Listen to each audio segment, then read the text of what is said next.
Hey guys, how's it going? It's Will from Magic the Friendly Tavern on Facebook. Today we're going to talk about another commander deck, one I'm in the middle of building. I haven't got it completed yet, but I do have an outline of where I want the deck to go. And so I'll have a close to finished iteration that I want to show you guys today. It's not a complete finished iteration though. But we're trying to get there with black-white clerics. And Orah, Skyclave Hierophant here, is a legendary creature, so he's our commander. He is a core cleric, 3/3 lifelink, and whenever Orah or another cleric you control dies, return a target cleric with a card lesser converted mana cost from your graveyard to the battlefield. So he can chain clerics out of our graveyard for clerics dying. Now, let's go ahead and look at the list. I have it pulled up in Moxfield and separated out, and I'm going to be making cuts as I separate it out and explain the deck, because this is a combo deck. This is a that's the weird thing about the cleric tribe, is they're all about combo. That's they do have synergy. They have synergy with each other, but it's not all lords with +1/+1. They don't get bigger for more clerics you have out there. They're all more about utility and combo. So let's go check them out. So I'm going to pause the video here, and I'll be right back. Alright guys, how's it going? We're back. We're in Moxfield. We're taking a look, and I've got the deck broke down real quick.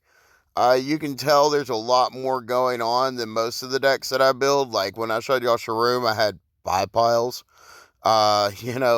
So let's go ahead and take a look here and get through this really quickly. We're going to go, we have Swamp and Plains, and these are our basic lands. So there's 2, 3, 4 swamps, 2, 3, 4, 5 plains.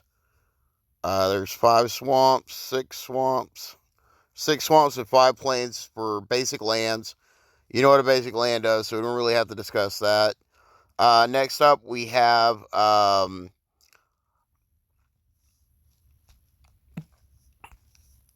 Fable Passage, which we can search our library for a basic land and put it on the battlefield. If we control 4 or more lands, we untap that land.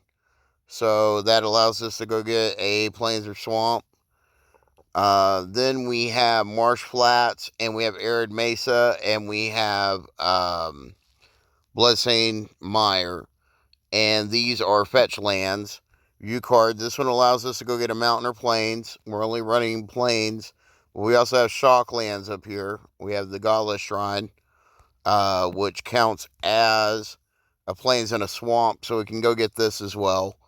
It comes into play untapped if we pay 2 life.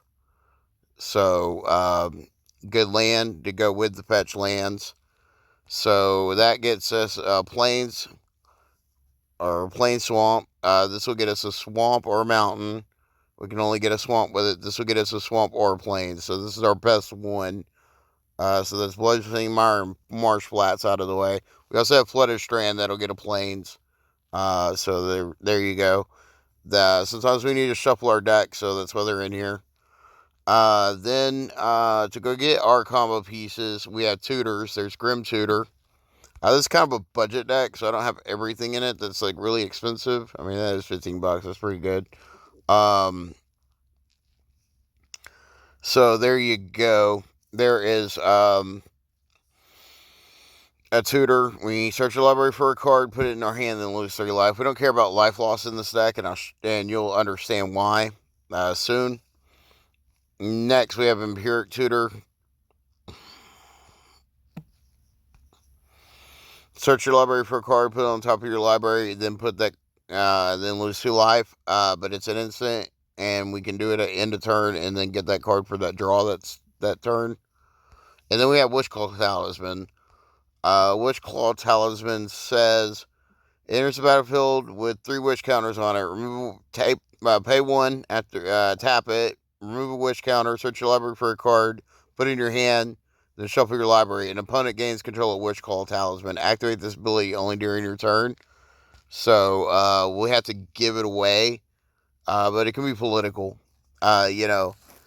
Especially in this deck, we want to be political, because our combos sound great, but Most combos are geared towards killing the whole table at once. That's not what her combos do. Our combos just allow us to last forever, and then we have to come up with other ways to kill our opponent. We do have combos in here to kill our opponent, but most of our combos are actually in here for life gain. Moving on, we have Demonic Tutor.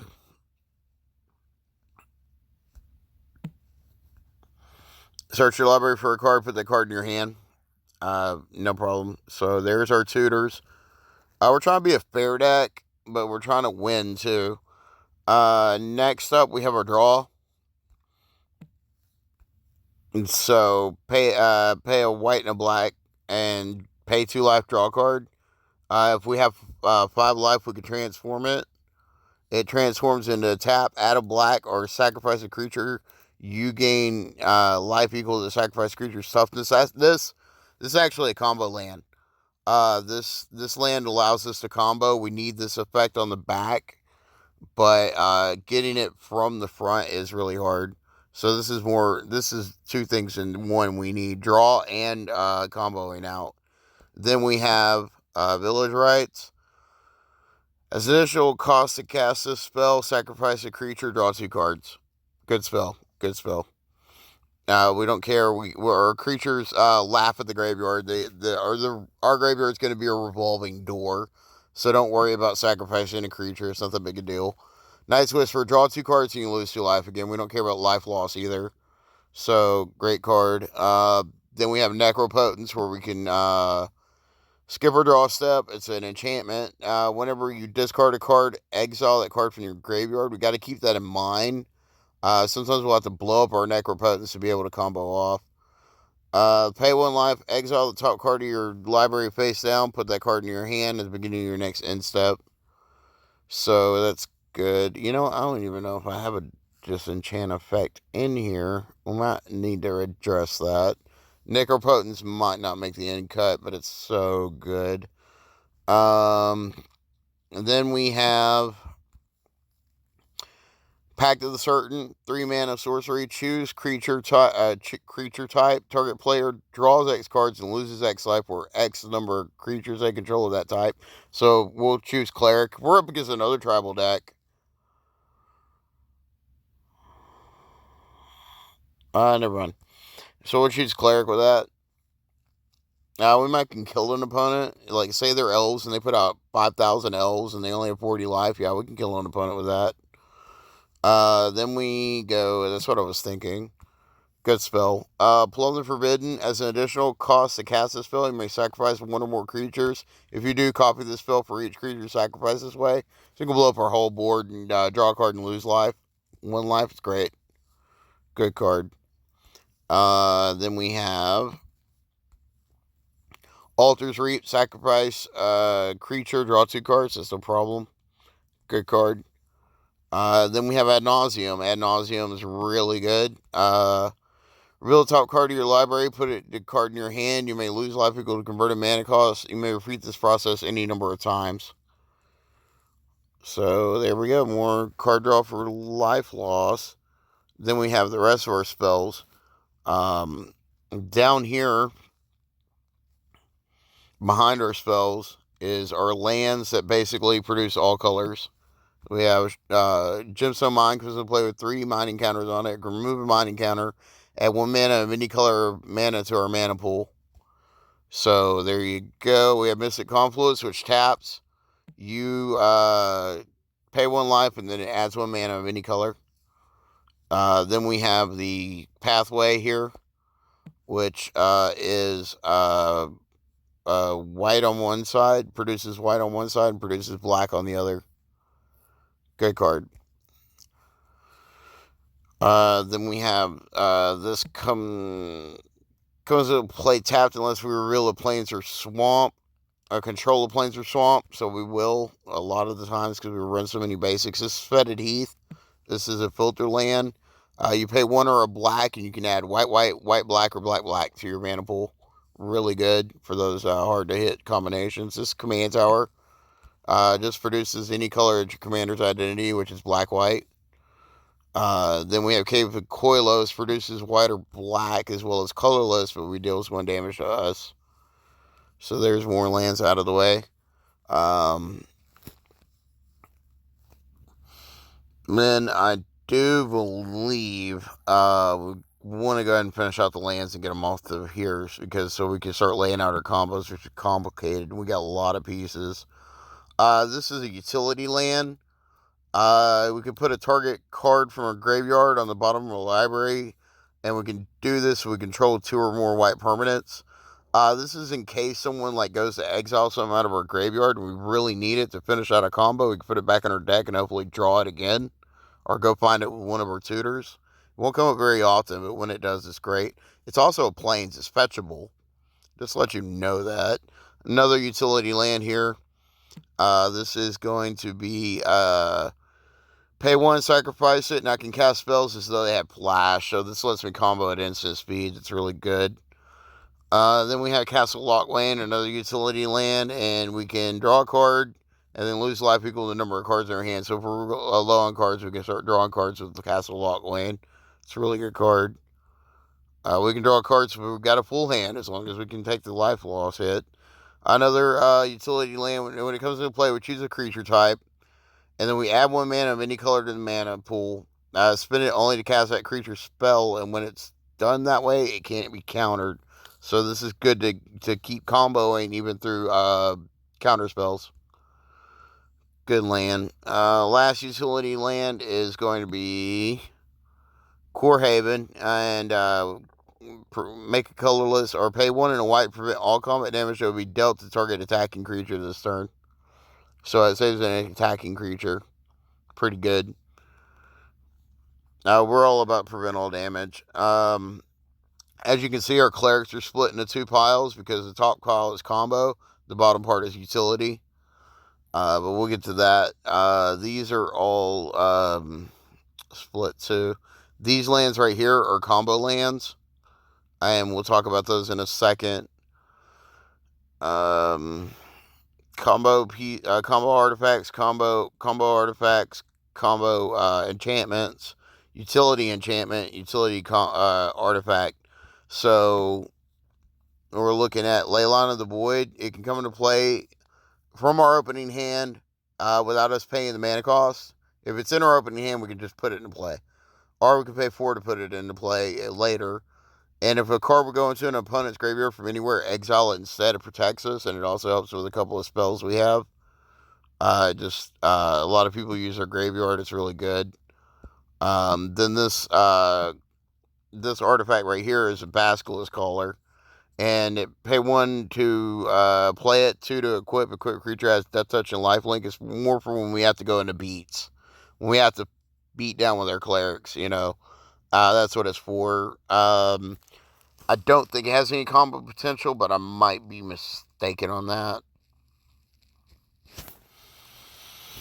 Then we're going to talk about our removal, which is light. We're not running very much. We're running Swords, Plowshares, and Path to Exile. Swords, Plowshares is 1 white instant. Remove target creature from the game, which means exile. Exile target creature.